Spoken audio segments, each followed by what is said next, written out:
Saya pengurusi MPKK Berih Lapu. Saya mengucapkan terima kasih kepada Muslim kerana beri bantuan kepada Hasnah kawasan Berih Lapu dalam 10 kotak.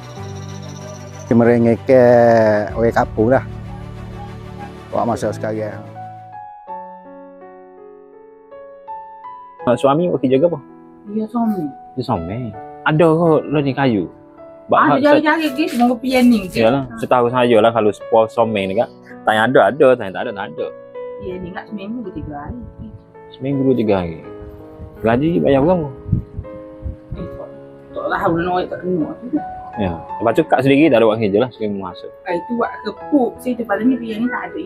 Ya ni ada. Masuk nak masuk musim ini lah. Orang makin minum apa semua. Orang kalau tak buat hijau pun tak boleh nak makan. Boleh dah. Lepas tu buat ikan tu yang gaji berapa je kira kan? Kes kabak ni ya. Masa kabak ni. Sehari boleh lah dalam 5 kabak naik kabak. 5 kabak naik kabak. Ni jasa kabak. Apa 50. Orang terlantar ni, sakit ke apa kat sini? Ya, kotu, seruk. Stroke? Berapa lama dah stroke? Bulan 7, 13 7. Kena belah mana? Kiri, kanan? Kanan. Bawah ni gigi. Oh ni gigi? Oh kena mula-mula tu bila? Kanan. Tahun ni kok. Tahun ni juga? Maknanya 2 kali? Tak ada tahun ni sahaja? Oh.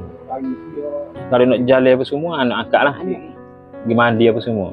Bos tu lah. Bos ni lah. Kepong. Bos tu lah yang gamuk tu apa tak kerja. Jaga muk.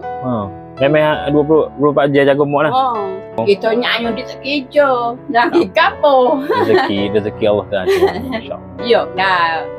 Lepas tu untuk ngulu, kita mari bagi sedikit sumbangan Kota Infak ni lah. Untuk keluarga Kak Cik. Terima kasihlah banyak. Kak Cik sebanyak boleh merengek sikit. Alhamdulillah kita telah berjaya menyantuni dan membantu seramai 10 keluarga di Kampung Beris Lapu, Kuala Besar ini. Jadi saya mewakili Museum Malaysia ingin mengucapkan jutaan terima kasih kepada penyumbang-penyumbang dan penderma di luar sana kerana tanpa derma dan semangat anda, mungkin misi kami di Museum Malaysia tidak dapat dijalankan. Jadi teruskanlah menyumbang kerana semangat anda mampu meringankan beban asnaf-asnaf yang memerlukan di luar sana.